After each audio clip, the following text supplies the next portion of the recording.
제가 아르테미스 논리학을 전공했어요. 그러니까 이따가 학문의 분류 얘기할 때 제가 말씀드리겠는데, 논리학은 대단히 재미없고 아르테미스 논리학, 뭐 여러분 잘 아는 3단 논법이라는 게 대표적인 거죠. 실로기스모스에 대한 거. 되게 이제 논리학이라는 게 딱딱하고 드라이하죠. 근데 플라톤에 비해서는 뭐 엄청 재미없는 거죠. 그리고 그런데 제가 그 아까 두꺼운 책 말씀하셨는데, 그 시라버의 속담에, 시라버를 처음 배우면 되게 격언과 같이 나오는 말이 메가 비블리온 메가 카카라는 말이 있어요. 큰 책은 큰 악이다. 이게 되게 리포트 또 답안지 또 논문 했을 때 비평 길게 쓰는 사람들이 잘 몰라서 하는 거거든요. 아주 짤막하게 써야 되는데 이게 모르는 사람이 말이 많고 또 그렇습니다. 오늘 제가 니코마코스 일리아 얘기를 하는데요. 이제 많이 알려진 것이고 또 이렇게 유튜브 같은 데 보시면 이 니코마코스 일리아에 대해서 강의가 대단히 많아요. 저도 아마 그 한계, 그 범주에서 벗어나지 못할 가능성이 있는데, 그래서 제가 오늘 제목을 근사하게 짓기 위해서 지성을 따르는 신적인 삶을 향하여라고 했습니다. 우리 미리 니코마코스 일리학을 공부하시고 아시는 분은 계시지만 아리스토텔레스 윤리학이라는 게 경험적인 거죠. 우리의 상식에 호소하는 사람이고, 또 아리스토텔레스 윤리학이 읽기가 아주 좋은 작품이고요. 아리스토텔레스 저작 중에서 제일 많이 읽을 수 있는 게 잘 알려진 시야, 또 정치학, 니코마코스 일리학, 또 수사 정도는 일반 교양으로 읽을 수 있고, 나머지 저작들, 자연학이라든가 형이상학이라든가 논리학 작품들은 읽기가 대단히 어렵습니다. 전문가 아니면 재미없고요. 또 인생에 별로 도움도 안 되고. 그래서 제가 젊으신 우리 대학생들을 위해서 좀 주로 인문학 공부하시는 분들 그리 많지 않지요? 되게 그래서 좀 듣기 어려운 얘기를 하는데, 이 신적인 삶이라는 것을 했어요. 그랬더니 연세 철학과의 조대호 교수님이라고 저하고 전공이 같으신 분인데, 제가 이 제목을 얘기했더니 그런 얘기를 젊은 사람들이 좋아하겠느냐. 이 세상적인 삶 얘기도 지금 어려운데 그런 저 높은 곳을 향해서 나가는 그런 얘기가 재미있겠느냐 이런 말씀을 하셨는데, 그래서 제가 일부러 제목을 골랐어요. 보통 아리스토텔레스 윤리학 얘기하면 행복 얘기를 주로 많이 하는데, 그 행복이라는 게 대단히 상식적인 이야기 수준입니다. 그러나 니코마코스 윤리학에서 쭉 읽다 보면 아리스토텔레스가 정말 얘기하고 싶은 게 뭘까? 한 인간으로서 아리스토텔레스 생애를 들여다보면서 아마 저런 신적인 삶을 향해서 나아가는 이제 그런 것이 그의 삶의 목표가 아니었을까 하는 뜻에서 제가 제목을 이렇게 정했습니다. 왜 제목을 이렇게 정했는가는 다시 한번 말씀드리도록 하겠습니다. 이 신적인이라는 말이 테오스, 이게 신적인 삶을 시라버로 하면 테오스 비오스라고 그러는데요. 테오스 하다는 게 신적인, God-like 영어로 말하면 그런 거거든요. 그러니까 시랍 사람들이 얘기할 때 우리 호메로스의 영웅들이 이제 인간과 신과의 중간 단계에 있는 것인데, 신과 같이 되는 것이 하나의 인간의 꿈과 같은 것이었고, 삶이 늘 그런 신적인 것으로 나가려고 했습니다. 그래서 시랍 사람들은 이 신이라는 말을, 이 테오스라는 말을 인간의 능력으로 생각할 수 없는 어떤 경지에 이른 사람들을 신적인이란 말을 붙입니다. 그러니까 시랍에서 신이라는 말은 프리디케이트로 쓰입니다. 수로적으로. 그러니까 신은 사랑이다, 신은 창조다라고 해서 신이 주어에 위치해 오지 않고 대개 수로적으로. 그러니까 가령 누구누구의 아름다움은 신적이다. 도대체 저렇게 아름다울 수가 있는가? 인간이 상상할 수 없는 어떤 경지에 도달한 이만기의 그 씨름 선수요. 그 사람의 그 힘은 신적이다. 금강산의 저 아름다움은 신적이다. 이렇게 쓰입니다. 수로적으로.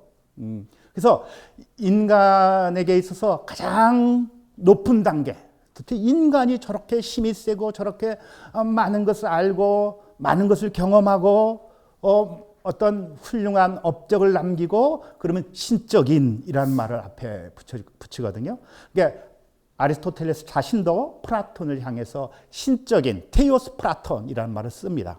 어느 편지에서 신적인 플라톤이다. 그러니까 존경과 그에 대한 어떠한 위대함 같은 것을 찬양하는 그런 말일 수 있습니다.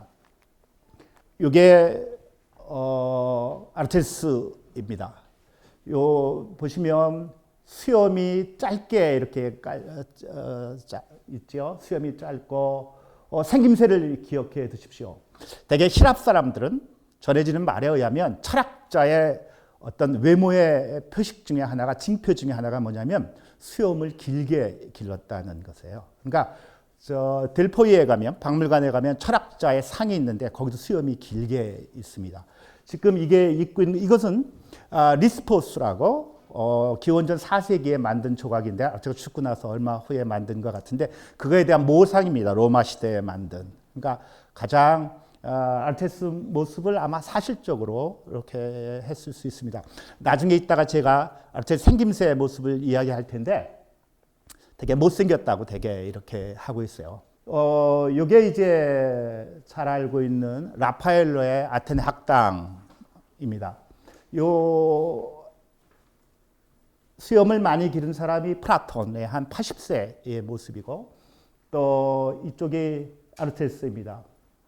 아르테스가 아마 30대 말 40대였을 것 같고 그가 갖고 있는 책이 지금 제가 얘기하려고 하는 에티카라는 니코마코스 일리학입니다. 플라톤이 갖고 있는 게 티마이오스라는 작품이고 주로 이거는 우주론이라고 그럴까요? 좀 자연과 우주에 대한 얘기가 주로 되고 있고 저 손가락의 표시가 저 하늘을 가르치고 있죠. 또 하나가 아르테스는 손을 해서 땅을 가리키고 있고 그러니까 플라톤과 아르테스의 어떤 철학, 어떤 세계관의 차이를 극명하게 보여주는 작품입니다. 물론 이게 아테네 학당인데 여기 보시면 이게 아주 라파엘로의 원근이 아주 잘 돼 있죠. 뭔가 가운데를 향해서 초점이 이렇게 맞춰져 있는 것 같고 집중되어 있는 것 같은 것을 느낄 수 있을 겁니다. 그건 이제 미술 하시는 분들이 이제 잘 아시는 거고요. 여기에 이제 되게 22명 가량의 인물들이 그려져 있는데 저 구석에 있는 게 라파엘로라고 그러고 또 저 플라톤 아르테스의 그 얼굴 모습이 미켈란젤로를 뭐 흉내냈다 뭐 그런 얘기도 있습니다. 요게 여성이 한 사람이 있어요. 여기가 제가 가르친 여기가 있는데 히파티아라고 하는 사람인데 이 사람이 아주 똑똑한 수학자이고 알렉산드리아 지금의 알렉산드리아 알렉산더 대왕이 만든 그 에집트의 그 도시에 있는데 거기에 있던 사람인데 아주 수학자이고 또 이 지구의 크기도 수학적으로 측량하고 뭐 그랬던 사람입니다. 그러니까 당시로 보면 도대체 여성이 그렇게 뛰어나고 철학자이고 수학자이고 한다는 게 남성 입장에서는 용납이 안 됐거든요. 거의 화형에 처할 정도로 이렇게 죽어갔던 사람입니다. 그러니까 여성의 철학자로서의 최고, 또 최고의 페미니스트이고 가장 오래된 또 학자로서 여성의 학자로서 가장 뛰어난 학자입니다. 우리가 꼭 이거 기억해 주십시오. 라파엘로가 이 그림을 그리기 위해서 얼마나 많은 지식과 정보를 갖고 있었다는 거, 얼마나 많은 공부를 했다는 거, 그걸 염두에 두시고 이 그림을 보셔야 됩니다. 이 사람 하나, 이게 저 앞에 술 취한 사람 같이 누워 있는 사람이 바로 디오게네스라는 사람이고요. 아테네에서 낮에 등불을 들고 돌아다니면서 인간을 찾으려고 했다는 얘기, 유명한 얘기가 있죠. 또 알렉산더 대왕이 쳐들어왔을 때 사람들이 피난 가려고 막 부지런히 하니까 자기도 그 통 속에 살고 있다가 그걸 굴렸다는 거 아니에요. 그래서 왜 그걸 굴리고 있느냐 그러니까 남들이 뭔가 부지런하게 해서 나도 뭔가 해야 될 것 같아서 굴렀다고 하는 얘기. 부자와 빈자의 차이가 뭐냐라고 띄우냐. 플라톤의 비판자였습니다. 부자와 빈자의 차이가 뭐냐 그랬더니 부자는 때가 되면 먹는 사람이고 가난한 사람은 있을 게 생겨야 먹는 사람이다. 뭐 그런 얘기도 남겼다 그러고 좀 이런 사람이 이 그림 하나 인물 하나가 어떤 의미를 갖고 있습니다. 그리고 또 한 가지 오늘 송대현 선생님께서 저한테 지적해 주셨는데 이 아리스토텔레스는 저 산달리아라고 하는데 샌들 히라보는 산달리아라는데 그 샌들을 신고 있고 지금 플라톤은 맨발이에요. 왜 그렇게 했을까요? 옷의 색깔도 푸른색이고 이쪽은 빨간색이고 젊음과 노인을 대조하는 그런 그림이기도 하고요. 이게 아르테스가 태어난 지금의 마케도니아 지방의 데살로니케에서 얼마 안 된 아르테스를 가리켜서 스타게이로스라고 해요. 그러니까 스타기라 출신의 사람이다 뭐 이런 뜻인데 이 지금의 스타기라에 가면 이 동상이 만들어져 있습니다. 저 위에 저 얼굴 모습도 아까 우리가 봤던 그 모습하고 거의 유사하게 그렸죠. 이게 이제 마케도니아입니다.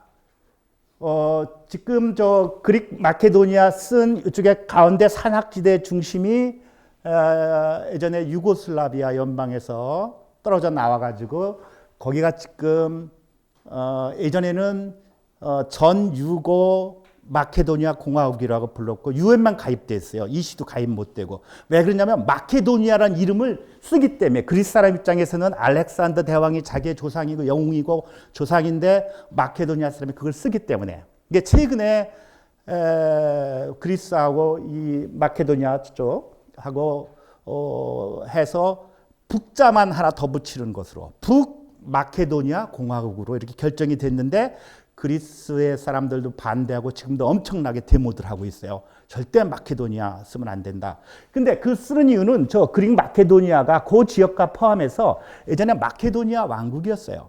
근데 알렉산더 대왕이 죽고 나서 그 후에 로마가 마케도니아 왕국을 무너뜨리고 나서 그때부터 이제 다시 이제 오스만 터키가 들어오고 역사가 복잡합니다. 이 발칸 반도가.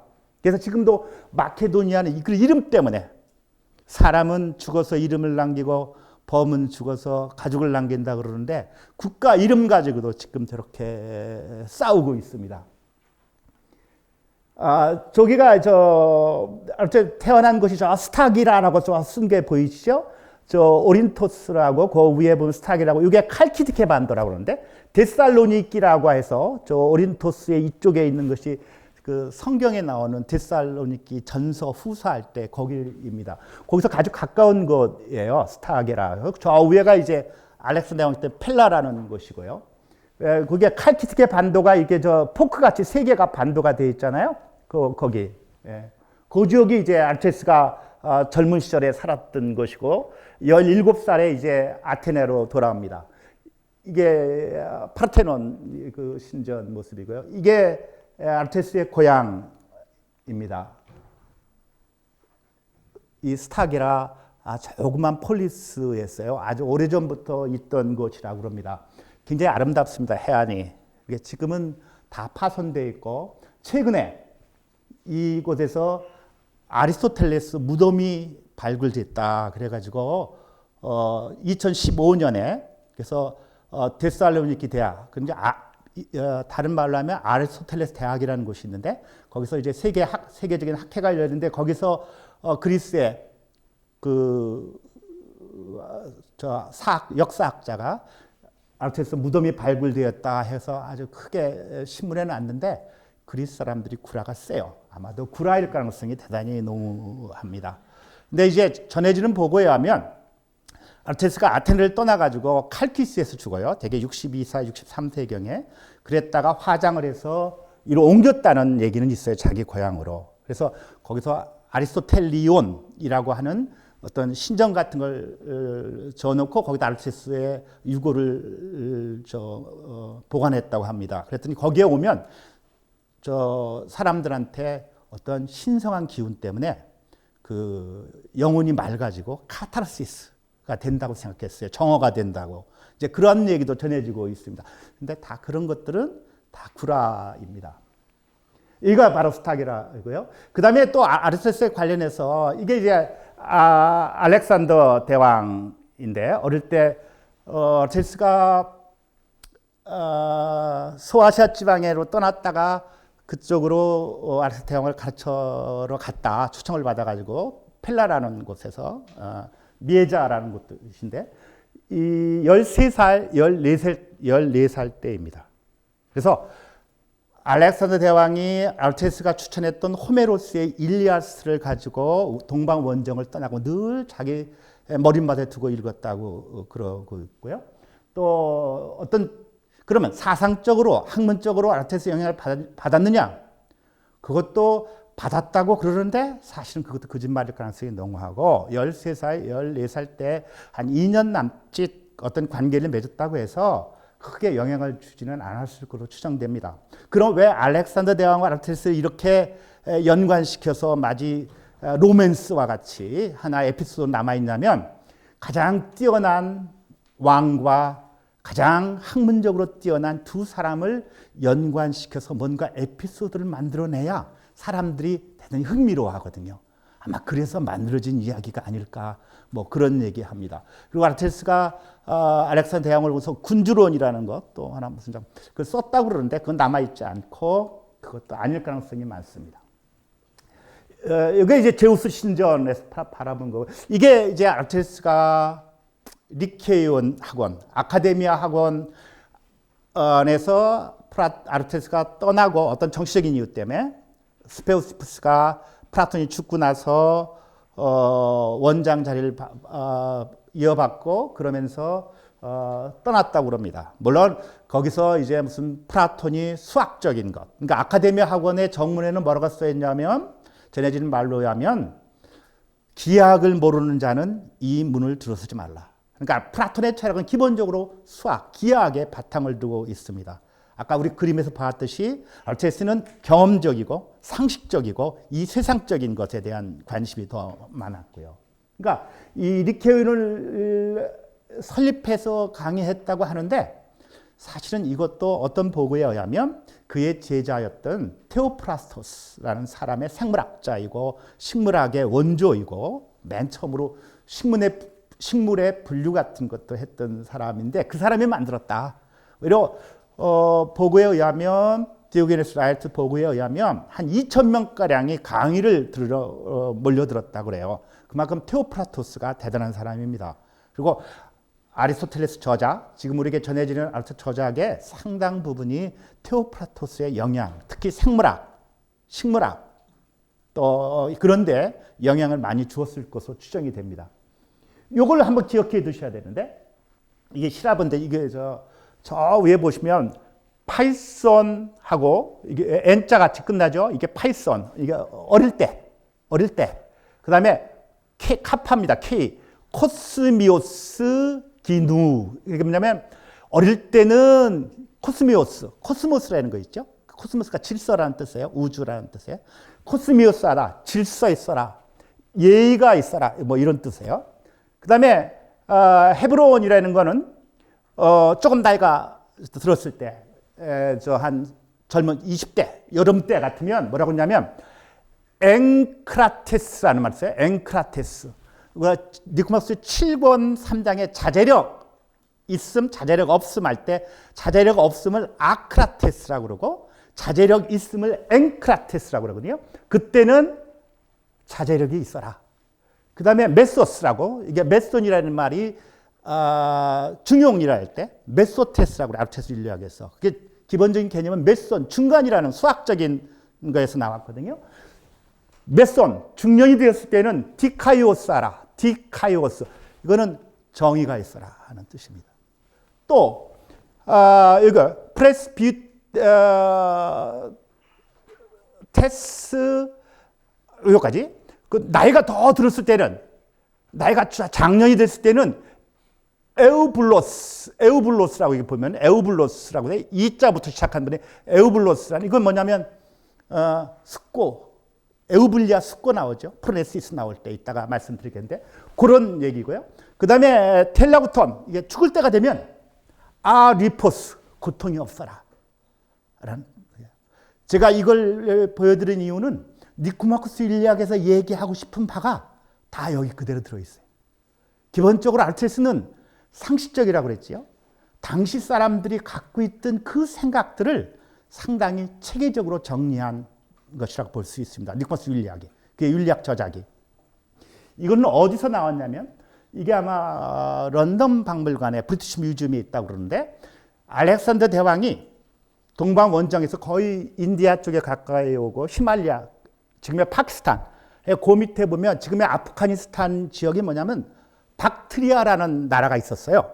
그게 이제 그리스 사람들이 와가지고 세운 나라인데 거기 폴리스에 남은 유적 중에 이게 남아 있다고 그럽니다. 파편이. 그래서 제가 보여드렸는데 바로 중요한 것들 코스미오사라, 엔크라테스데라, 디카요사라, 또 에우블로사라, 또 아리포스 고통이 없어라.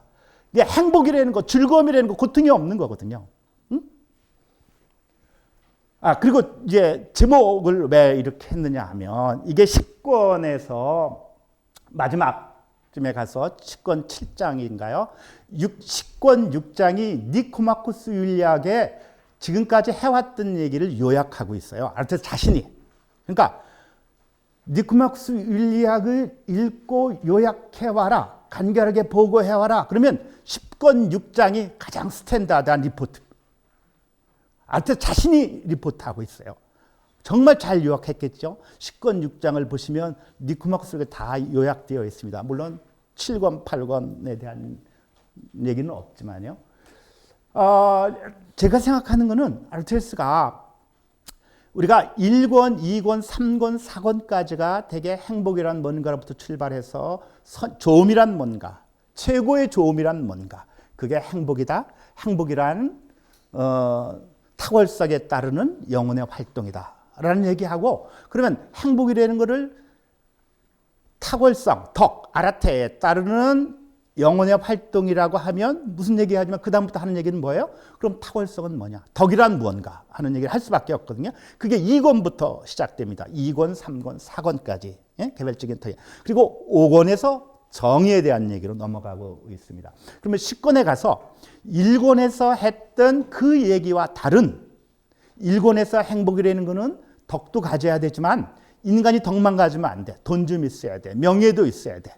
또 얼굴도 잘생겨야 돼. 권력도 좀 있어야 돼. 그게 뭐냐면 아르테미스는 그걸 보고 에크토스 아가토스라고 했어요. external goods. 외적인 좋음. 그러니까 그런 외적인 좋음 플러스 더 있는 삶. 이것이 행복이라고 말할 수 있다면 10권에 가서는 그런 거에 인간적인 거에 국한하지 말고 이런 인간적인 차원을 넘어서는 뭔가 다른 거에 대한 것을 얘기하고 있습니다. 바로 그 대목이 유명한 대목이고 제가 개인적으로 가장 좋아하는 대목입니다. 그래서 제가 다 읽지는 않고요. 빨간 것만 읽으면 만일 지성이 인간에 비해 신적인 것이라 하면 이때 지성은 누스입니다.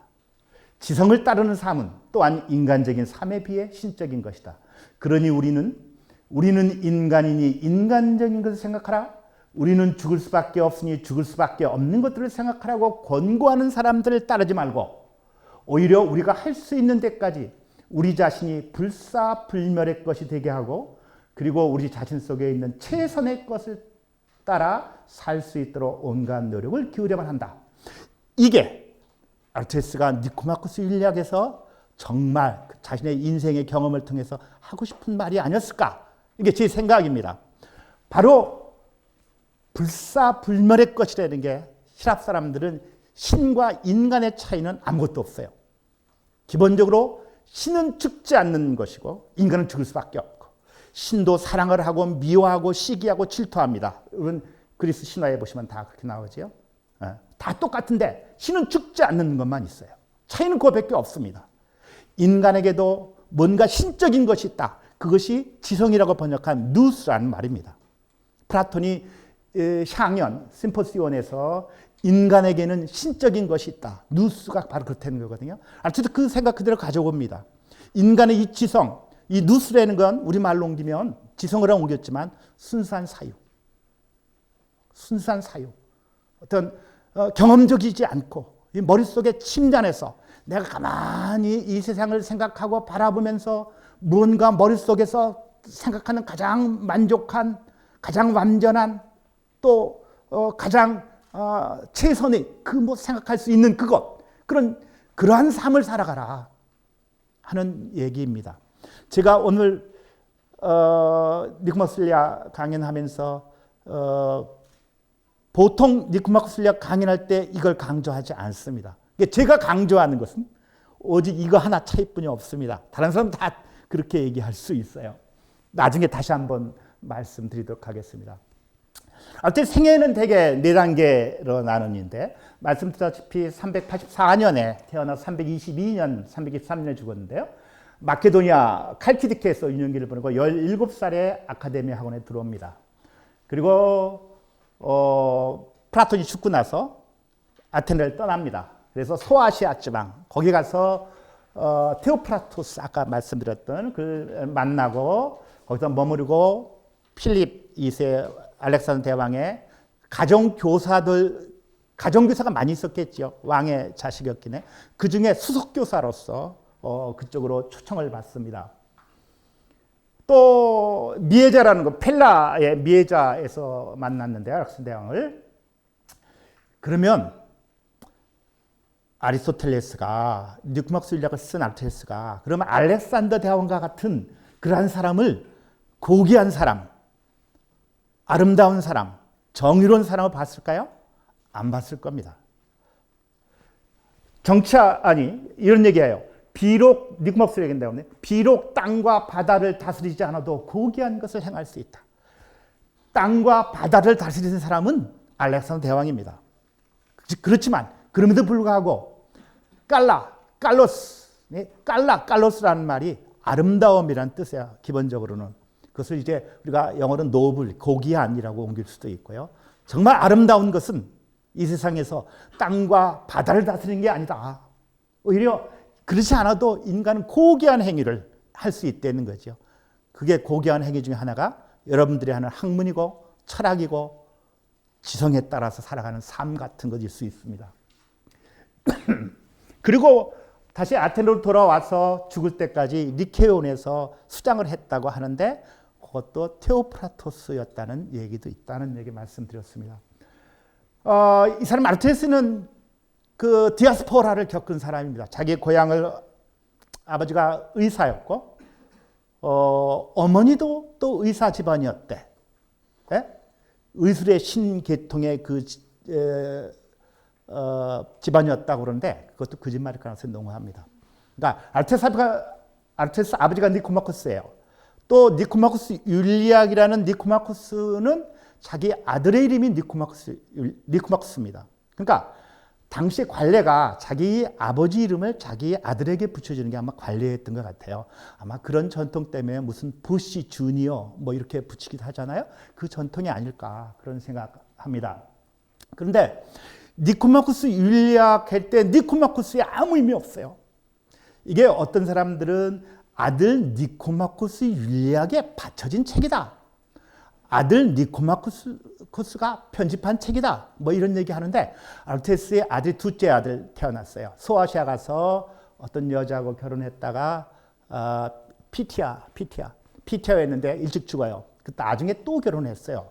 그래서 낳은 게 니코마코스인데 아주 어렸기 때문에 니코마코스가 아리스토텔레스보다 뛰어나지 않은 였던 거 틀림없는데 따라서 그저 아인슈타인 아들이 아인슈타인이 아니거든요. 그러니까 그렇게 하지 않았을 거야. 그건 나중에. 그러니까 포르피리우스라는 사람이 니코마코스를 아들에게 바쳤다 이런 얘기 전해오는데 그것도 한 몇백 년 후에서 한 얘기예요. 그러니까 아마도 그것도 거짓말일 가능성이 많아요. 그래서 따라서 니코마코스는 아무 의미가 없다는 겁니다. 그리고 아르테스의 그 생애에 중요한 것은 323년에 알렉산더가 죽습니다.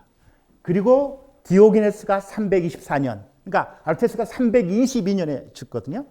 이 점이 뭐냐면 알렉산더 대왕에 의해 가지고 이미 그리스의 전통적인 윤리 체제를 갖고 있던 폴리스 체제가 붕괴돼요. 디오게네스가 바로 그런 전통과 윤리와 규범을 반대했던 사람입니다. 그래서 본성에 따라서, 이게希腊어는 피시스라고 그러는데 내처에 따라 살아라. 그러니까 그런 디오게네스의 그런 삶이 길거리에 살아가는 삶, 본성에 따라가는 사는 삶. 그래서 그 디오게네스가 이제 견유학파의 원조가 되는데, 그래서 왜 견유학파라고 붙였냐면 이 사람은 전통적인 도덕과 규범 같은 걸 무시했거든요. 길거리에서도 그냥 섹스하고 뭐 이렇게까지 나와오고 있거든요. 그러니까 그런 의미에서 전통적인 규범이 다 무너지는 시대예요. 322년을 기점해서 바로 요 즈음으로 해서 뭐가 있냐면 여러분이 역사적으로 잘 알고 있다시피 헬레니즘 시대가 열리기 시작합니다. 그러니까 요 의미 있는 죽음이 굉장히 시대적으로 중요합니다. 그리고 아르테스가 어떤 정치적인 이유, 마케도니아 출신이었기 때문에 아테네가 마케도니아한테 이제 먹힙니다. 저 전쟁에서 지는 바람에. 그러면서 마케도니아가 알렉산더 대왕이 죽으면서 아르테스와 마케도니아 사람에 대한 반감이 생겨나서 떠나면서 아주 비겁한 얘기를 합니다. 소크라테스는 독배를 기꺼이 마셨던 사람이지만 아리스토텔레스는 굉장히 상식적인 사람이었기 때문에 이 사람은 죽음이 두려워서 토끼입니다. 그래서 아테네인으로 하여금 2번 철학에 대해 죄를 짓지 않도록. 2번이라는 게 하나는 소크라테스를 민주주의라는 이름하에서 죽였던 것. 그리고 또 하나가 자기를 해서 하기 위해서 자기가 아테네를 스스로 떠난다라고 떠났는데 이것도 거짓말일 가능성이 농후합니다. 그리고 정치학에서는 이런 말도 해요. 아테네에서 이방인으로 사는 것은 어렵다. 아르테스는 아테네 사람이 아닙니다. 마케도니아 사람입니다. 따라서 시민권이 없어요. 법적으로, 정치적으로 시민으로 살아갈 수 없습니다. 기본적으로 시민이라고 하는 것은 거기에 재판제도, 민회에 참여할 수 있어야 되는데 아르테스는 이방인이었기 때문에 그런 정치 체제에 참여할 수 없었어요. 그래서 아르테스는 일종의 정치평론가였습니다. 당시에 있었던 많은 정치 체제에 대한 장단점을 비판하고 그러면 그걸 통해서 자기가 생각하는 이상적인 정치 체제를 생각해 보려고 했던 사람입니다. 시학이라는 작품도 기본적으로 당시에 그 비극 경연대회가 열리고 그랬거든요. 바로 그걸 통해서 문학 평론을 한 사람이에요. 정치 평론도 하고 또 문학 평론도 하고 연극 평론이죠. 그러니까 아르테스가 이렇게 그 사회에 시민으로 살았던 플라톤 같은 사람, 소크라테스 같은 사람은 무너져가는 아테네에 대해서 어떤 애증을 갖고 있었지만 아리스토텔레스가 내가 태어난 곳이 아닌 이곳에 어떤 애정을 가질 이유는 없었거든요. 그런 의미에서 객관적으로 아테네의 정치 체제를 보았을 거고 아테네인을 관찰했을 것이고 아테네에서 일어나는 여러 사람들을 아마 뉴트럴한 입장에서 객관적으로 바라봤을 겁니다. 그래서 그런 저작, 정치학 같은 저작, 인리학 같은 저작, 시학 같은 저작을 아마 썼을 것으로 추정이 됩니다. 이건 아까 제가 2016년에 그 발굴했다고 얘기 나오는 거예요. 아르테스가 살던 시대로부터 아르테스가 대단히 시기와 질투를 많이 받았습니다. 되게 특별히 에피쿠로스 학파라고 헬레니즘 시대에 여러분이 알고 아까 제가 322년에 아르테스가 죽고 나서 그 후부터 되게 악티움 해전 옥타비아누스가 악티움 해전에서 그 안토니우스를 격파하고 크레파트라하고 그때까지 되게 역사적으로는 헬레니즘 시기라고 그래요. 근데 헬레니즘 시기 철학은 조금 로마 시대까지 넘어갑니다. 그런데 그때 등장한 것이 아르테스 죽고 나서 얼마 안 돼서 제논의 스토 학파, 에피쿠로스 학파 다 그렇게 차이가 얼마 안 되는 때입니다. 근데 되게 아르테스 계열의 서유 학파하고 이쪽 에피쿠로스 학파는 사이가 좋지 않았다고 그래요. 그러니까 에피쿠로스 학파가 뭐 교양과 박식에 대한 적이니 또 디오게네스 라에르티우스라는 사람은 플라톤을 제 에미를 발로 차대던 망아지와 같은 놈이다. 그러니까 아마도 아르테스가 똑똑하니까 플라톤에 대해 공부하면서 조목조목 대들고 아마 비판했던 것 같아요. 이게 서양의 학문의 비판 정신이라는 게 이미 플라톤의 아카데미아 학원으로부터 이미 이루어졌지요. 우리 동양과 다른 점이 그 차이라고 생각합니다. 동양에서는 공맹을 이어받아, 공자 말씀 절대 비판하지 않거든요. 공맹을 이어받아 하는 것이 우리 도통을 중시하죠. 그러나 플라톤의 아카데미 학원부터 아르테미스는 아마 그랬던 것 같아요. 또 자기 도취에 빠진 사람, 그러니까 로스가 20세기의 아르테미스 학자인데 그렇게 얘기하기도 하고요. 제가 생각하기는 아르테미스가 상당히 폭이 넓고 덕도 있던 사람인 것 같고, 나중에 유언장 같은 걸 보면요, 또 그런 걸 추정해 보면 니코마코스 일리학에서 가장 이상적인 인간의 모습을 뭐라고 그러냐면 메가로프시코스라고 합니다. 이거를 대개는 여러분이 갖고 계신 책에는 대개 제가 번역할 때는 포부가 큰 사람 뭐 이런 식으로 번역했어요. 근데 메가로라는 게 크다는 뜻이고 푸시코스라는 게 영혼이거든요. 큰 영혼이야, 말 그대로 하면. 그러니까 무슨 말이냐면 덕도 있어야 돼요. 아르테도 갖고 있어야 돼요. 정치인 꿈도 있어야 되고 학문적인 욕심도 있어야 돼요. 그리고 너그러워야 돼요. 정치적인 역량도 있어야 돼요. 그런 사람이 메가로프시코스입니다. 니코마코스 일리학에서 가장 이상적인 인간이 뭐냐면 바로 메가로프시코스 같은 사람입니다. 바로 아르테미스가 그런 사람이 있지 않았을까 이런 생각합니다. 그러면서 관상학 같은 데서 니코마코스 일리학에도 그렇지만 사자와 같은 사람을 비교해요. 메가로프시코스 하면 걷는 것도 아주 기품 있게 걸어야 되고, 사자와 같은 목소리를 가져야 되고, 목소리가 날카롭고 한 사람은 원대한 사람이 못 돼. 그래서 저희들이 새로 나올 번역본에는 원대한 마음을 가진 사람이다. 동양말로 하면 군자와 같은 사람입니다. 군자. 호연지기가 있는 사람입니다. 맹자가 말하는. 그런 사람과 비슷한 어떤 사람을 가장 이 세상에서 이상적인 인간의 모습으로 보았습니다.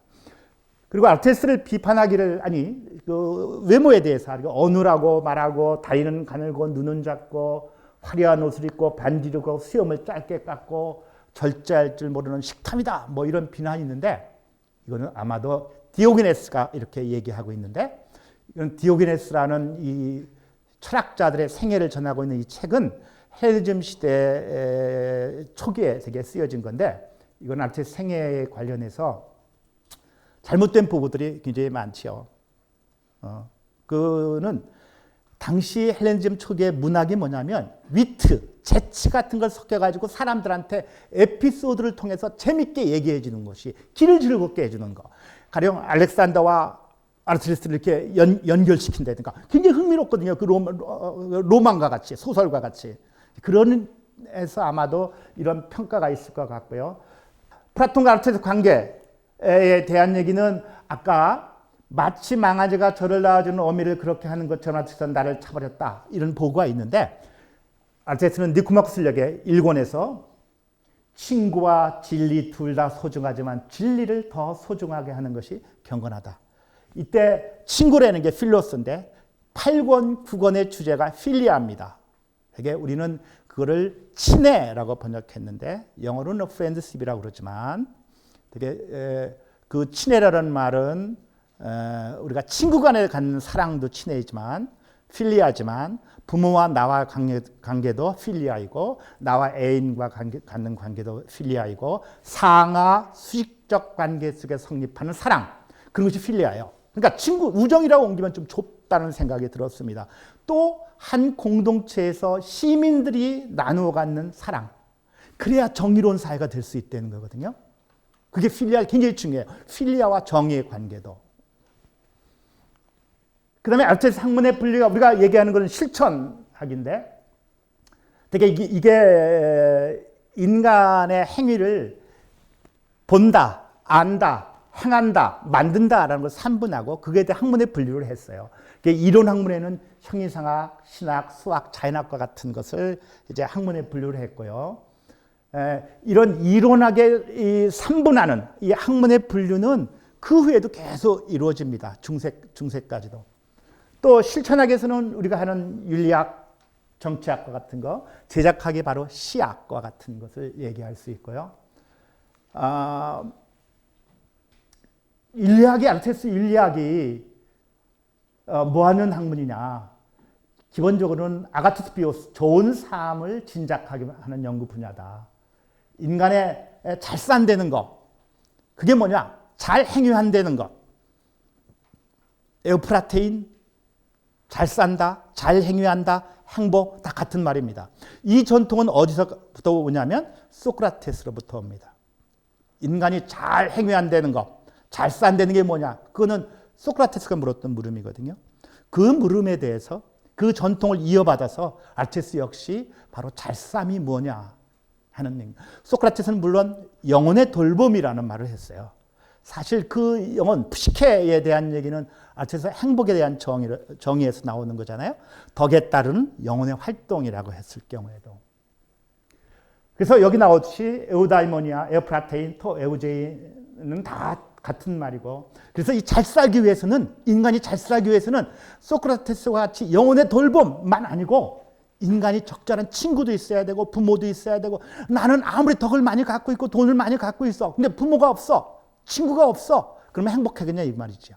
사회적인 관계, 영예도 있고 쾌락도 있고 부와 같은 이런 외적인 좋음과 같은 것이 필요하다는 게 일본에서의 생각입니다. 아르테미스의 생각은 덕만 가지고는 안 되고 적절한 만큼의 에크토스, 아가토스, 외적인 좋음이 있어야 된다 하는 얘기입니다. 그래서 쾌락이 뭔지, 또 덕 있는 행동을 하기 위해서는 인간이 어떻게 행해야 되는지, 뭐 이런 걸 공부하는 게 윤리학이라 하는 생각을 갖고 있습니다. 그래서 아르테미스 생각은 이런 윤리적인 삶하고 내 개인적인 윤리적인 삶하고 정치적인 삶, 공동체의 삶을 별개로 보지 않았습니다. 내 개인적인 이 행복이라고 하는 것은 폴리스 전체에 대한 그 삶 속에서 내 행복이 성취돼야 된다 하는 생각을 갖고 있었어요. 그러니까 로빈슨 크루소와 같이 혼자 홀로 사는 삶은 결코 행복할 수 없다고 생각합니다. 인간은 서로 대화 나누고 인간은 서로 더불어 살아가는 삶, 그 속에서 인간의 진정한 의미의 행복을 얘기하고 있습니다.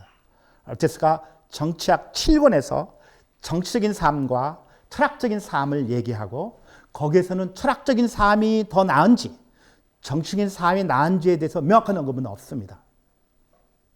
그러나 니코마코스 윤리학에서는 철학적인 삶이 더, 10권에 지금 제가 말씀드렸던 그런 삶이 더 나은 것을 얘기하고 있어요. 그런 측면에서 보면 보통은 윤리학 다음에 정치학을 썼을 것 같이 얘기하지만 오히려 아르테미스 정치학 7권에서 그 말보다는 철학적 삶, 정치적 삶과 결정하지 못하고 니코마코스 윤리학 10권에서 철학적 삶이 더 우월한 것을 얘기했다면 니코마코스 윤리학이 더 나중에 쓰여진 게 아니냐. 고대응만은 그렇게 얘기하는 사람들도 있습니다. 그래서 이렇게 좋은 인간들이 모여서, 개인이 덕을 갖춘 인간이, 좋은 인간이 모여서 하나의 정치 공동체를 만들어 살아가는 것이 정치적 동물로서의 완전한 삶이고, 이성적 동물로서의 좋은 삶을 목표로 하는 인간 삶의 궁극적 목표가 아니겠느냐. 그러니까 윤리적인 삶과 정치적인 삶, 개인의 행복이 전체 속에, 공동체 속에 이루어지는 이 양측면 속에서 살아가는 것이 인간이 하나의 가장 삶의 궁극적 목표가 되어야 된다 하는 생각을 얘기하고 있습니다. 정치학과 윤리학의 관계는 조금 있다가 다시 말씀드리면요. 아르테미스의 윤리학 작품은 세 작품이 있고요. 저 마그나 모랄리아라는 작품은 왜 마그나라는 말을 붙였냐면 크다는 뜻입니다. 왜 붙였냐면 부피가 커요. 되게 두루마리로 말아 있는데, 그래서 내용은 그다지 신통치 않고 아르테미스의 진작이 아닌 것으로 여겨지기도 합니다. 네, 윤리학과 정치학의 관계에 대한 얘기하면 아까 제가 말씀드렸듯이 니코마코스 윤리학의 목적은 뭐냐면 좋은 인간이 되는 겁니다. 그러나 좋은 인간, 그럼 정치학의 목적은 뭐냐? 공동체 속에 좋은 시민이 되는 겁니다. 그러면 좋은 인간과 좋은 시민이 같으냐? 같지 않을 수도 있어요. 좋은 인간이면 반드시 좋은 시민이어야 됩니다. 그러나 내가 이 공동체에서 좋은 시민으로 산다고 해서 내가 곧 좋은 인간이 될 수는 없습니다. 여기에 뭔가 갈등이 있을 수 있죠. 이상적으로 보면 좋은 인간이 모여서 살아가는 그 사회가 좋은 사회입니다. 그러나 시민은 내가 법을 잘 지키고 내가 이 법규에 따르고 이 공동체의 관습을 따르고 그게 좋은 시민이에요. 국가가 원하는, 폴리스가 원하는 거기에 대해 의무를 다하는 거. 그게 좋은 시민이거든요. 반드시 내가 오늘날의 이 정치체제, 대한민국이라는 정치체제 속에서 대한민국 시민으로서 세금 내고 법 지키고 살아가면 좋은 시민일 수 있지만 반드시 그때 좋은 인간은 아니거든요. 근데 이 윤리학은 하나의 정치학의 부분으로 생각합니다. 개인의 삶보다는 공동체의 삶이 더 높은 목적을 갖고 있다고 생각합니다. 그렇다고 해서 개인보다도 전체가 앞선다고 해서 알테스가 전체주의적인 생각을 갖고 있느냐? 그렇진 않아요. 개인의 행복과 공동체 전체의 행복은 서로 맞물려 들어가야 된다고 생각해요. 개인의 행복은 결코 전체를 떠나서 있을 수 없고 전체와 더불어서 있을 때 개인의 행복한 삶이 이룰 수 생각합니다. 그런 의미에서 알테스는 정치학과 윤리학을 굉장히 밀접한 것으로 봤고 윤리학의 하나의 정치학의 부분과 같이 생각했습니다. 이 인간이 본성적으로 정치적 동물이고 또 인간이 본성적으로 이성적이라는 말은 거의 같은 말이에요. 인간이 정치적으로 산다는 것은 이성을 통해서 사는 것이거든요. 로고스를 갖고 있다는 것은 정치학에서 1권 2장인가에서 하는 얘기가 뭐냐면 인간이 로고스, 말을 할 수 있기 때문에 옳고 그름을 가릴 수 있고 옳고 그름을 가릴 수 있기 때문에 정의가 무언가를 얘기할 수 있다는 거거든요. 다른 동물들은 같은 공동체를 생활을 해도 결코 로고스가 없기 때문에 정의가 무언가를 묻지 않는다는 거죠. 그런 의미에서 이성적이라는 것은 곧 인간이 정치적이라는 것을 함축합니다. 이거에 대해서 알테스의 정치적 입장에 대해서 반대하는 것이 홉스의 입장입니다. 그러니까 국가라는 거, 리바이어던에서 하는 얘기지만 국가라는 거는 그 본성적으로 자연에게 주어진 게 아니고 인간이 이리와 이리 자연 상태에 보면 내가 손해볼 수 있거든요. 그것을 손해볼 수 있는 것을 부정의를 당할 수 있거든요. 그것을 국가에다가 세금을 내서 내 안정을 도모시켜주기 위해서 국가라는 걸 만들었다는 거죠. 인간이 본성적으로 더불어 살아갈 수밖에 없는 어떤 본성을 갖고 있다는 생각이 아니고 그 사람 계약관계였다는 거죠. 국가를 만들 때. 홉스가 알테스에 되게 비판합니다. 그 얘기는 지금 자세히 못하고요. 그래서 알테스 윤리학의 어떤 정착의 성격 같은 것을 교육을 중시한다는 거 하는 측면을 갖고 있고요. 그래서 왜 정치학이 가장 으뜸가는 학문이냐 하는 얘기는 1권 2장에서 주로 얘기하고 있습니다. 이제 니코마코스 윤리학에 대한 말씀을 드리면 제일 잘 보시면 제가 1권 2장에 보세요. 정착의 한 종류로서의 윤리학, 최고의 좋은 얘기를 하고 있죠. 그 다음에 10권에 가시면 제 9장에 보면 덕과 행복을 성취하기 위한 정착의 중요성을 얘기하고 있습니다. 이제 마지막 대목이 이제 정착의 논의로 넘어가자 하는 걸로 끝나고 있어요. 그러니까 니코마코스 윤리학은 기본적으로 수미 상관 처음과 끝이 같아요. 정치학을 3번인가 언급해요. 니코마코스 윤리학에. 맨 처음에 1권 2장에서 정치학이 가장 으뜸가는 학문이다. 모든 학문이 다 정치학에 포섭된다는 얘기를 하고 개인의 좀 덕에 대한 얘기를 쭉 하고 정의가 뭔가 쾌락에 대한 얘기 쭉 나고 마지막에 가서는 이제는 정치학에 대한 논의로 넘어가고 있습니다. 따라서 윤리학과 정치학은 오늘에 구별되고 있죠. 마키아벨리가 군주론에서 정치가는 모라를 가질 필요 없다는 거죠. 사자 같은 용맹, 여우 같은 간지, 약간 물론 해석이 다를 수 있지만 마키아벨리의 생각 속에서는 당시 통일되어 있지 않은 이탈리아를 통일시키기 위해서 군주가 어때야 되는가 하는 얘기를 하면서 도덕적인 것을 그렇게 얘기하지 않아요. 거기 분리가 됐습니다. 정치 영역으로부터 도덕 영역이. 그러나 알테스는 플라톤의 경우도 그렇지만 정치와 윤리는 한데 가야 돼요. 정치 지도자는 기본적으로 모랄을 갖고 있지 않으면 안 돼. 도덕성에 기반한 정치가 그는 좋은 정치가가 아니야. 정치가는 반드시 도덕적이어야 되고 거기다 하나 더 플러스하는 게 우리가 좀 이따 말씀드릴 프로네시스, 실천적 지혜가 있어야 된다 하는 얘기를 하고 있습니다. 다시 하면 니코마코스 윤리학과 같이 이렇게 체계적인 저작이 없어요. 아르테스 저작 중에서. 이 저작은 아르테스 자신의 강의록이었다고 되게 그렇게 알려져 있는데 실제로 읽다 보면은 앞에서 한 얘기하고 중간에 띄는 얘기가 있어요. 그럼 누군가가 질문을 해가지고 그 자리에서 질문을 받아서 한 얘기가 써 있습니다. 그러니까 어떤 대목에서는 앞뒤를 바꿔 읽어야 맥락이 통하는 경우도 있을 수 있습니다. 그리고 실제로 강의롭기 때문에 도표 같은 것을 이용했습니다. 사실 고전 철학, 플라톤의 경우는 이렇게 화면, PPT 띄워놓고 강의하는 거 싫어하거든요. 아르테스는 아니었을 가능성이 많아요. 도표, 칠판 같은 걸 사용했다고 합니다. 아르테스는.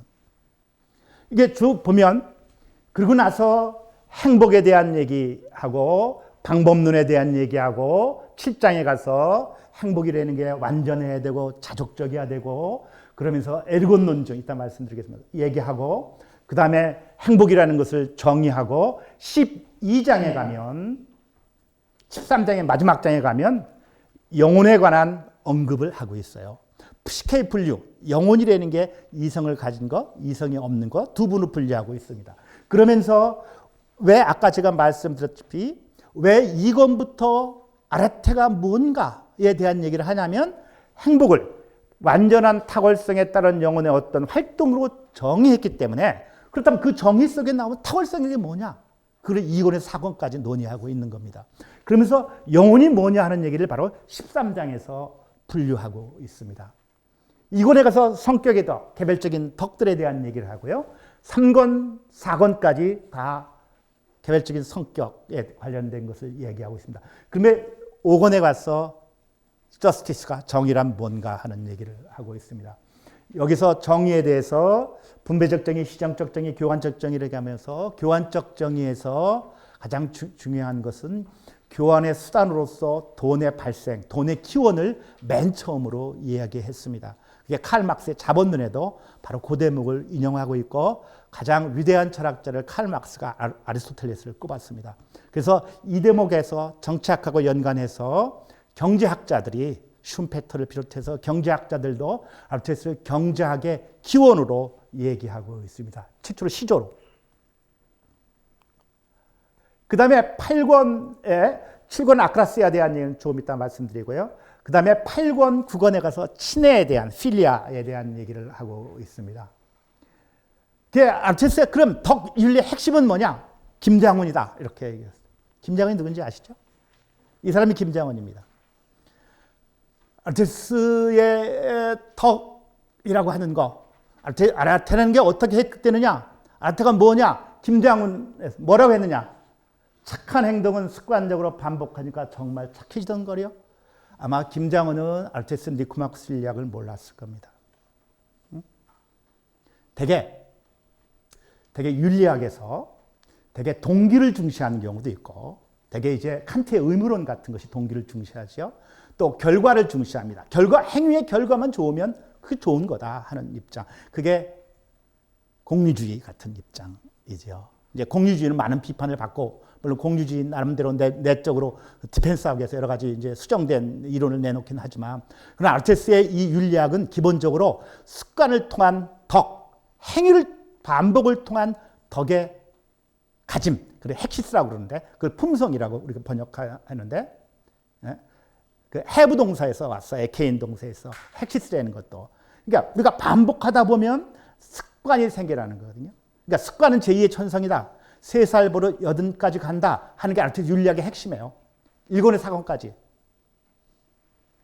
바로 그래서 여러분이 아르테스 윤리학의 덕윤리의 핵심이 뭐냐? 그러면 김정은만 기억하시면 됩니다.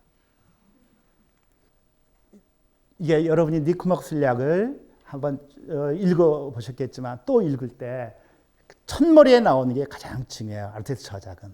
아르테스는 시학도 그렇고 형이상학도 그렇고 가장 첫머리에 일반적인 규정을 내려놓고 시작합니다. 첫머리가 뭐냐면 모든 기회와 탐구 그리고 마찬가지로 모든 행위와 선택은 어떤 좋음을 목표로 하는 것처럼 여겨진다부터 시작합니다. 이거에 대해서는 다 동의하는 것 같다 하는 얘기예요. 그러면 기회, 탐구, 행위라는 게 뭐냐? 행위와 선택, 기회라는 거는 기술이라고 말했어요. 테크닉. 탐구라는 거는 이론적인 것이거든요. 그리고 행위와 선택은 실천적인 것이에요. 이것도 기본적으로 아까 제가 말씀드렸던 학문의 세 분류하고 맥을 같이 할 수 있습니다. 아주 상투적으로 이렇게 얘기합니다. 메타피지카 첫머리는 모든 사람은 알고자 하는 욕구를 가지고 있다. 여기부터 출발해요. 시학도 이제 기억 못해. 이제 일반적인 규정으로부터. 아르테스의 이 규정 속에 이 뭐냐면 이게 다 이 책을 지배해. 6권에 가면 여러 가지 지식을 분류하고 있는데 암을 분류하고 있는데 거기도 기본적으로 이런 3번의 기분 따르고 있어요. 그래서 여기 나오는군요. 예, 모든 인간은 본성적으로 알고자 하는 욕구하는 말로부터 시작한다 하는 거. 그러니까 6권 2장에 가면 영혼의 구분, 이론적, 실천적, 제작적 구분에 다 같은 말이고요. 또 이러한 보편적인 규정을 내놓고 그 속에 뭔가 이유를 밝혀내 하나하나 아르테스는.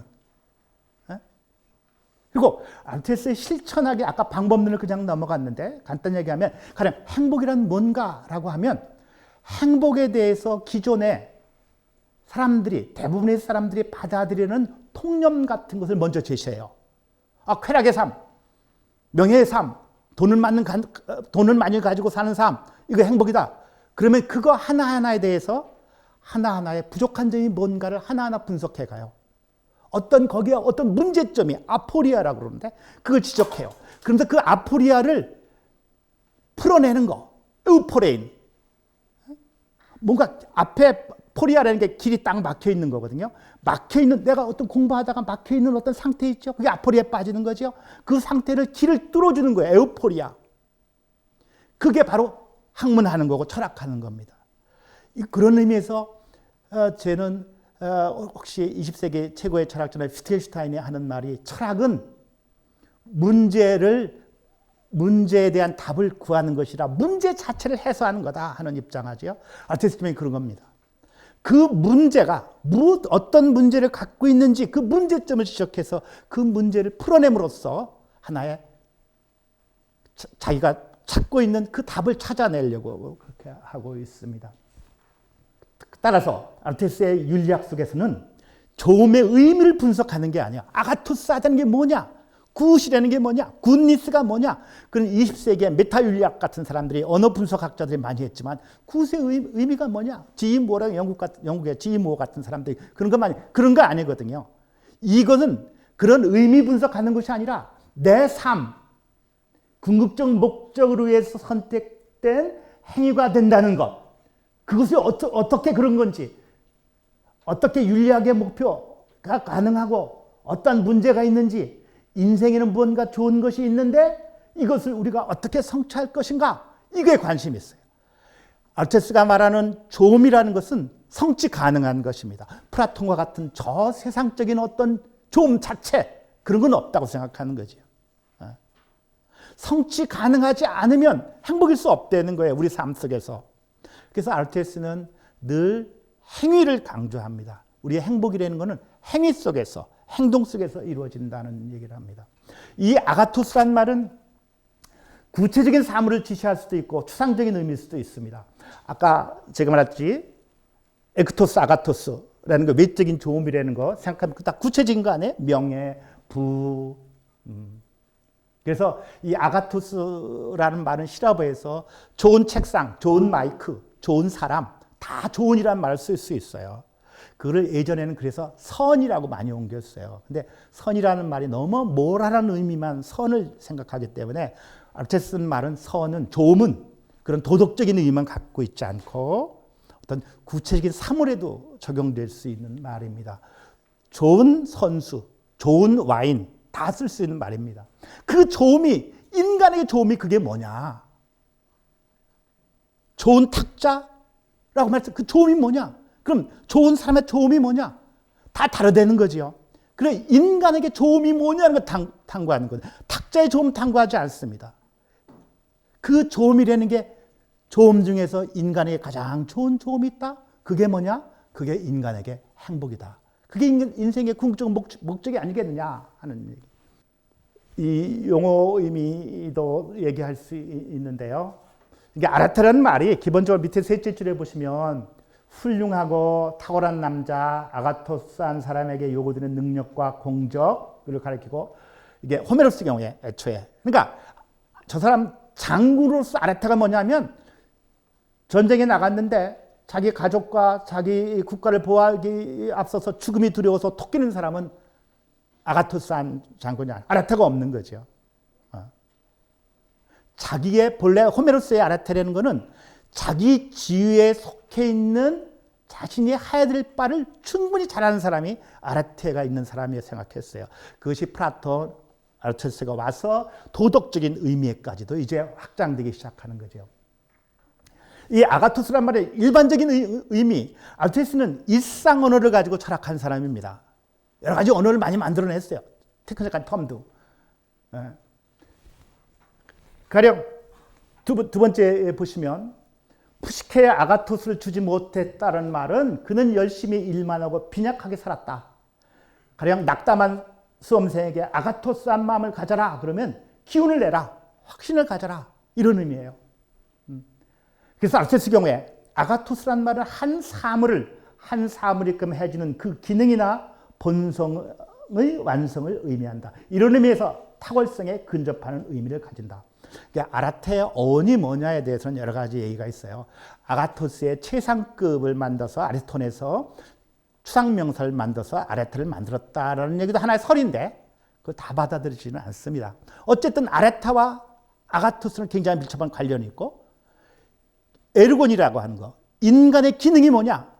그러면 인간으로서 좋음이 뭐냐? 그러면 인간으로서 갖는 기능이 있어. 인간은 다른 동물보다는 이성이 있어. 그러면 이성의 기능 중에 뭐가 최고냐? 그 기능을 잘 발휘하는 거죠. 이성적인 기능을. 이성의 기능을 잘 발휘하는 건 뭐예요? 그건 아라테일 수밖에 없고. 인간으로서 수행해야 할 고유한 기능이나 본성을 지속적으로 잘 수행할 만큼 완성된 어떤 헥시스를 가진 사람이 탁월한 사람이고 좋은 인간이다. 그래, 최고의 좋음이 뭐냐? 이게 행복이에요. 아르테스는 목적론자입니다. 수단과 방법을 생각해요. 내가 밥을 먹었어요. 산보를 해요.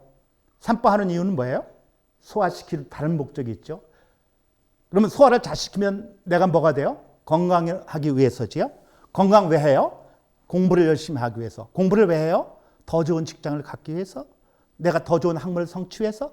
인간의 행위는 끝없이 A는 B를 위해서, B는 C를 위해, C는 D를 위해서 그것이 나간다는 거예요. 모든 행위가. 그러면서 궁극적인 어떤 목적이 있는데 그건 잘 쌈이야. 잘 싼다는 게 다른 사람 다 뭐라고 말해? 그게 행복한 거 아니냐. 그 논증이 그겁니다. 그 자체 때문에 우리가 바라는 목적이 있고 그 목적으로 해서 모든 것을 바라고 우리는 다른 어떤 걸 위해서 모든 것을 선택하지 않는다. 그 목적, 궁극적 목적 최고의 좋음이다. 최고의 좋음이 따라서 있다. 이게 아르테스의 아규먼트입니다. 여기서 문제되는 건 두 번째예요. 왜? 우리의 행위가 목적으로 하는 것이 왜 오직 하나야? 그거 하나밖에 없어. 행복이라는 거. 아닐 수 있죠. 거기는 의문이 있어요. 이거에 대해서는 아르테스는 논증하지 않아요. 너무 상식적이었기 때문에 인간이 살아가면서 잘 사는 것 빼놓고 더 좋은 게 뭐 있겠냐 하는 거거든요. 그래서 아르테스는 그 행복에 대해 관련해서는 목적으로부터의 논증, 목적 중에 최고의 목적이 있다는 거, 그리고 인간이 자족하다는 측면, 아우타르케이아라고 그러는데 뭔가 부족이 없는 상태야. 뭔가 궁극적인 목적이 되는 놈 중에 어떤 작은 것을 하나 첨가했더니 그것보다 더 좋아졌어. 그러면 이것이 궁극적 목적이 아니죠. 애초의 것이. 더 더해진 게 그게 궁극적 목적이 돼야 되지. 행복이라는 거는, 궁극적 목적이라는 거는 거기다 아무리 조그만 거 하나 덧붙여도 아무런 변화가 없어. 그것이 궁극적 목적이야. 그리고 나서 또 한 가지 하는 게 이 기능 논증을 얘기합니다. 아까 말씀드린 에르곤에 대한 논증. 그래서 에르곤 논증 조금 이따 말씀하시고요. 아르테스가 덕에 관련해서 중요한 포인트가 우리가 대개 플라톤, 아르테스 경우에 덕 윤리를 얘기할 때 virtue is knowledge, 덕은 지식이다 라는 생각 갖고 있죠. 그러니까 소크라테스 입장에 보면 용기 있는 행위를 하지 않으면 그 사람이 용기란 무언가에 대한 암을 제대로 갖고 있지 못하기 때문에 그렇다. 용기가 무엇인지 정의가 무엇인지 절제가 무엇인지 그 암을 제대로 갖고 있다면 반드시 어떤 상황이든지 그 암을 실천해야 돼. 암과 인간의 지식의 괴리 상태가 벌어질 수 없어요. 소크라테스 입장에 보면. 그를 아르테스 인정해. 암과 인간의 행위는 달라질 수 있다고 생각해. 그게 일단 말씀드리는 그게 아크라시아야. 자제력 없음이 성립된다는 거예요. 아크라시아. 햄릿과 같이 그런 고민할 수가 없다는 거예요. 자기가 어떤 햄릿과 같은 상태에 빠질 수 없다는 거예요. 소크라테스 입장에 보면 자기 암에 따라서 당연히 내가 아는 바에 따라 그대로 행해야지. 그러면 행위가 달라졌다? 그러면 이 암이 문제가 있다는 거죠. 그러나 아르테스는 그거 아니고 그런 인텔렉츄얼리즘에 대해서 암을 적절히 써야 돼. 그걸 무시한 건 아니야. 그런데 암도 있어야 되고 어떤 행위를 선택하되 그 행위 자체 때문에 선택해야 되고 그 행위는 확고하고도 흔들리지 않던 상태에서 수행돼야 한다. 그래서 소크라테스 플라톤적인 주지주의적인 생각과 다르게 안다는 것은 아무런 중요성을 가지지 않거나 작은 중요성만 가진다. 그래서 탁월성이 생겨나는 조건, 습관과 반복된 덕의 발현이 덕을 갖게 해준다는 거예요. 헤비투에이션이라 굉장히 중요해. 그런 의미에서. 그러면 윤리학의 영역이라는 게 아까 제가 1권 13장에서 영혼에 대한 분류를 하고 있죠. 이성을 가진 부분, 이성이 없는 부분, 윤리학이 성립되는 부분이 뭐냐면 어떻게 생각하면 바로 이 욕구적인 부분이에요. 성격적 탁월성, 습관에 의해서 만들어지는 지적인 가르침은 1차적으로 이성의 역할은 지적인 배움이야. 가르침을 통해서 얻어져요. 그러나 이 욕구적인 부분은 인간의 어떤 행동을 하기 위해서는 인간이 욕구가 먼저 일어나야 돼요. 에피티미아가 있어야 돼요. 뭔가 디자이어가 있어야 돼요. 그래야 어떤 행동을 취할 수 있거든요. 액션을. 그러니까 내가 지금 당뇨에 걸렸어. 내가 의사가 설탕을 먹었으면 안 된다 그래. 근데 내가 알아. 먹으면 안 된다는 거를. 그런데도 욕구라는 놈이 강해가지고 나에게 그 행동을 암과 다른 행동을 하게 해요. 바로 이 부분, 욕구적인 부분, 이성에 설복당하고 저항하는 이 부분의 습관을 잘 들여야 이게 도덕의 영역이 성립하는 겁니다. 인간이기 때문에 그런 거지요. 저 위에 신적인 저 이성 자체적으로만 살 수 있으면 인간에게 올바르지 않은 행위가 일어나지 않아요. 인간은 이렇게 욕구에 어떤 파토스에 어떤 이모션에 의해서 인간의 행위할 수 있게 돼요. 바로 이 욕구적인 부분, 이걸 어떻게 잘 길들이느냐, 그럼에 따라서 윤리적인 인간이 될 수 있다고 얘기합니다.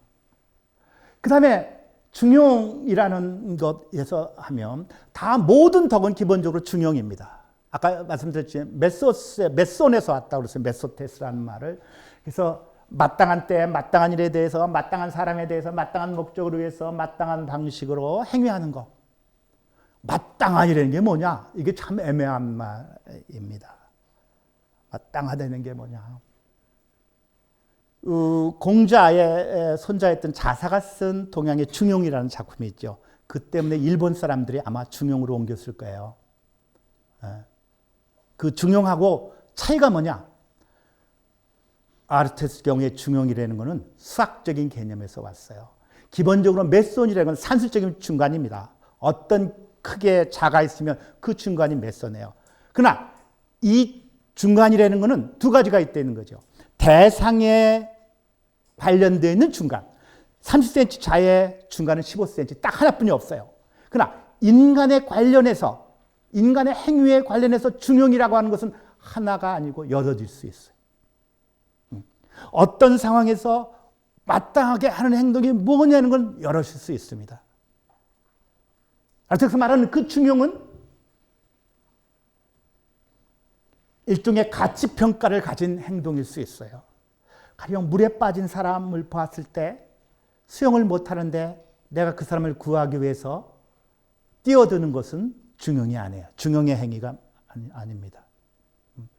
그래서 아르텍스 윤리학 중에 가장 여러분이 잘 알고 있는 것이 고등학교 시절에 많이 배웠던 중용 같은 거일 겁니다. 아르텍스의 가장 모호한 개념이 또 중용이에요. 그래서 아르텍스 윤리학에서 그럼 중용이 없어도 되느냐? 저는 없어도 된다고 생각해요. 너무 중용이라는 거에 매달리지 않으셔도 좋습니다. 더 이상 제가 말씀 안 드리겠어요. 그래서 중요한 말 하나 제가 인용하면 덕은 우리와의 관계에서의 중용이라고 했죠. 대상에 있어서 중용이 아니고 우리와의 관계 속에서. 가령 고기 100g을 나누는데 레슬링 선수하고 체조 선수하고 50g씩 50g을 갖는 것이 마땅하게 나누는 게 아니거든요. 레슬링 선수는 체력이 필요하니까 더 많은 고기를 먹어야 되고, 이게 바로 뭐냐면 나중에 제가 오늘 말씀 안 드리지만 중용에서 산술적인 것이 아니고 비례적인 것, 기하학적인 것하고도 관련이 있어요. 이루어지는 합리적으로 선택하는 상태이다. 이성에 의해 규정되는데, 다시 말해서 실천적 지혜를 가지고 있는 사람이 그것을 규정하는 경우에 규정할 수 있는 이성에 의해 규정된다. 이게 그러면 어떤 것이 중용의 상태인 행위냐라고 했을 때 아르텍스 말은 뭐냐면 프로네시스를 갖고 있는 사람이 행하는 것이 그게 중용이래. 그럼 프로네시스를 갖고 있는 사람이 어떤 사람일까요?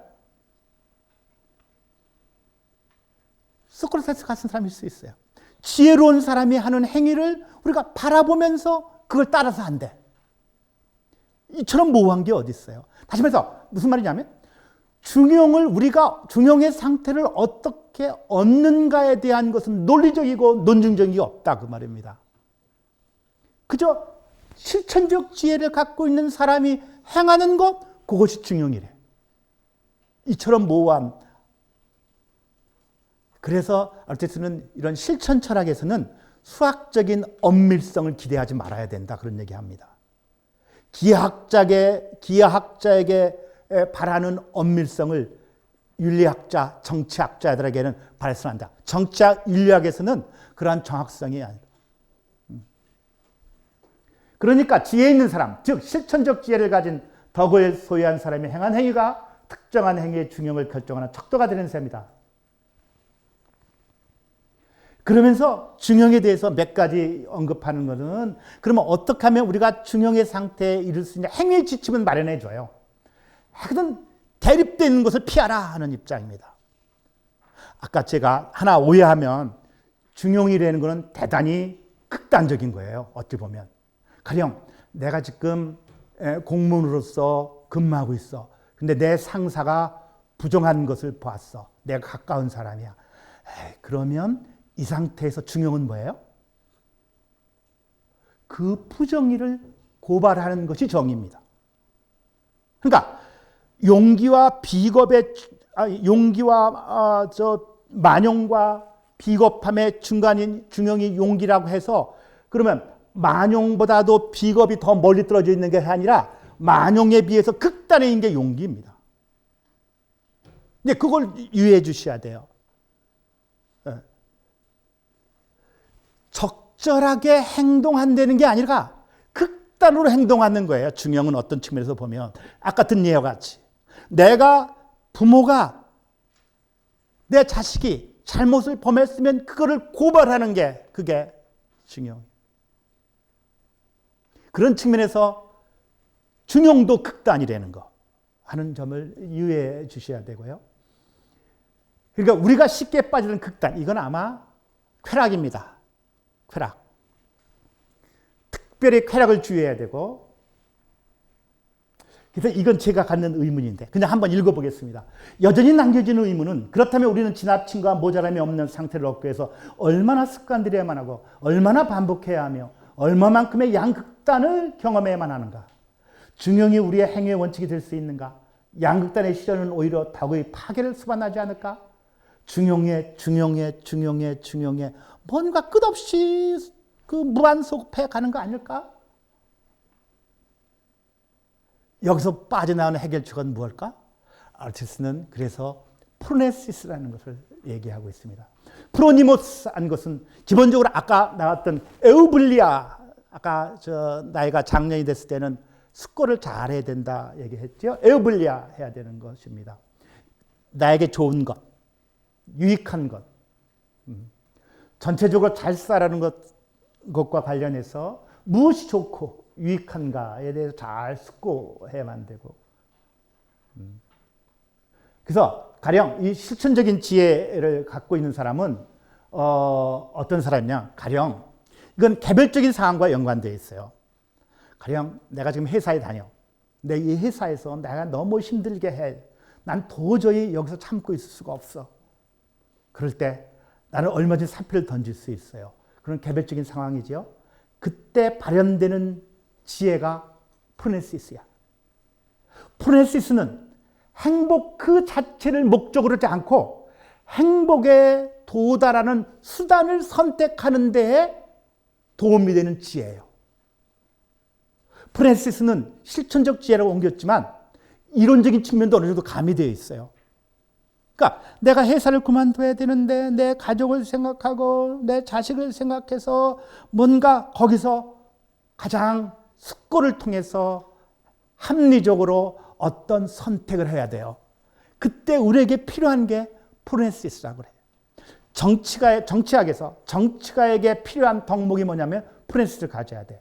남북한이 지금 이러한 상태에서 원자 폭탄을 만들고 굉장히 우리 한반도에 위험이 돼. 그럴 때 대통령으로서 그는 정치가가 법률에 규정된 바를 행위하는 건 다 할 수 있어요.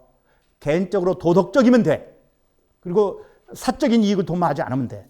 그러나 남북한의 외교 관계 속에서 북미 남북한의 관계 속에서 과연 어떻게 하는 것이 가장 좋은 합리적 선택일까? 에우블리아가 필요해. 그리고 바로 정치가가 요구되는 게 그런 개별적인 상황, 보편적으로 어떤 때는 이래라고 규정되지 않은 그 상황에서 가장 합리적인 선택을 할 수 있는 지혜, 그게 프로네시스입니다. 그래서 정치가에게는 바로 프로네시스가 있어야 된다는 거예요. 그래서 우리가 정치가 뽑을 때 아르테스 말에 따르면 프로네시스가 있는 사람 뽑아야 돼. 숙고를 하지 않고 합리적 선택을 하지 않고 올바른 선택을 할 수 있는 프로네시스가 부족한 사람 뽑으면 안 돼. 우리가 다 겪은 바야. 그건 더 이상 얘기 않지만요. 그래서 이런 프로네시스가 있는 사람을 아마도 페리클레스 같은 사람을 하나 들고 있어요. 그래서 페리클레스는 자신들과 인간들을 위해서 좋은 것들을 분명히 볼 줄 알았다. 테오레인, 시오리란 말에 여기서 나왔어요. 테오리아, 본다는 거거든요. 시오리라는 말도 거기는 본다는 것이 나왔거든요. 그러니까 뭔가 그 상황을 올바르게 볼 줄 아는 그런 능력. 그 다음에 마지막으로 얘기하는데 이 암과 행위의 역설, 이게 아크라시아라고 그랬잖아요. 이거 보세요. 이거는 소크라테스가 한 말이에요. 프로타고라스의 유명한 말인데 암이 사람 안에 있는 경우에도 종종 암이 아니라 다른 어떤 것, 때로는 즐거움, 괴로움, 사랑, 두려움이 그를 지배한다고 생각하지요. 그들은 암에 대해서 그것이 마치 노예처럼 다른 모든 데 끌려다닌다고 생각하는 거예요. 누군가가 좋은 것들과 나쁜 것들을 알기만 하면 그 어떤 데 굴복하지 않고 암이 지시하는 것 외의 다른 어떤 것을 행하지 않는다. 누구도 나쁜 것들이 나쁜 줄 알면서도 즐거움에 이끌리는 행위를 할 수 없다. 따라서 아크라시아 상태에 빠질 수 없다 하는 겁니다. 올바로 알고 있다면 파토스에 의해서, 인간의 감정에 의해서, 즐거움에 의해서 어떤 유혹에 의해서 그런 암을 제대로 행해하지 않는 상황 있을 수 없다 하는 얘기입니다. 그러나 아르테미스는 뭐라고 그러냐면 탁월성이 뭐냐, 아니 프로네시스가 뭐냐 하는 얘기하는데, 프로네시스는 실천적인 뭐와 관련이 있냐면 인간의 인식의 두 부분 중에서 학문적인 인식과 관련이 있는 것이 아니라 로기스티콘, 헤아린다, 뭔가 셈한다 하는 것 관련되어 있어요. 프로네시스는. 그래서 아까 제가 에우블리아, 숙고한다는 게 뭐 하는 거예요? 머리에서 숙고한다는 게 thinking over 하는 거 아니에요? 프로네시스 그거 관련되어 있습니다. 따라서 우리가 태양이 왜 동쪽에서 떠오르는가에 대해서는 숙고할 필요가 없어요. 그건 필연적이니까. 그러나 인간이 처하는 상황 속에서 어떤 행동을 선택하느냐 하는 문제는 상황에 따라 달라질 수 있어요. 달라질 수 있기 때문에 우리는 숙고할 수밖에 없고, 그 달리 있을 수밖에 없는 것들에 대해서 우리가 합리적으로 선택하기 위해서는 프로네시스가 필요하고, 프로네시스도 하나의 아라테라는 겁니다. 이런 실천적 지혜를 갖고 있는 사람은 아크라시아한 상태에 빠질 수 없다고 얘기합니다. 동일한 사람이 실천적 지혜가 있는 사람이면서 동시에 자제력이 없는 사람일 수는 없다. 실천적 지혜가 있는 사람은 품성상 신실한 사람이다. 게다가 아는 것으로 실천적 지혜가 있는 사람이 될 수는 없다. 자신이 아는 바를 실행에 옮기려는 사람이 실천적 지혜가 있는 사람이다. 그런데 자제력 없는 사람은 실행에 옮기는 사람이 아니다. 아르테미스의 생각은, 그래서 1권에서 얘기했지만 인간이 윤리적인, 우리는 국민윤리라는 거, 초등학교 시절부터 도덕을 배웠어요. 6년간. 그리고 내가 도덕 점수 가장 좋았어요. 중학교 3년 국민윤리, 고등학교 3년 국민윤리, 대학교 1학년 때도 국민윤리를 필수였었어요. 지금 다 없어졌습니다. 전 세계에 국민윤리가 있었던 나라는 우리나라뿐이 없었어요. 이게 전체주의 교육이거든요. 응? 그러면 그 과목 중에서 어떤 과목이 제일 좋았겠어요? 물론 국민윤리 과목이 제일 점수가 좋았어요. 90점 받았어요. 100점 받을 때도 있었어요. 대한민국 사람이 대체적으로 학교 교육을 받은 그랬어. 그러면 우리나라가 도덕적인 사회였나요? 도덕적인 사회가 됐나요? 도덕적인 지식이 아무리 많아도 도덕적이 될 수 없다는 게 제 생각입니다. 행위의 반복, 습관을 들여야지 올바르게 숙고하고 올바른 실천적 지혜를 갖는 사람이 그럴 수 있다는 거죠. 아르테미스가 지금까지 제가 하는 얘기를 이제 되돌아보면 되게 이 세상적인 덕 얘기했어요. 또 제가 정착을 언뜻 얘기했지만 인간의 행복이라는 게 공동체 행복, 다른 사람과 더불어 살아갈 때 인간이 행복할 수 있다는 측면 얘기했습니다.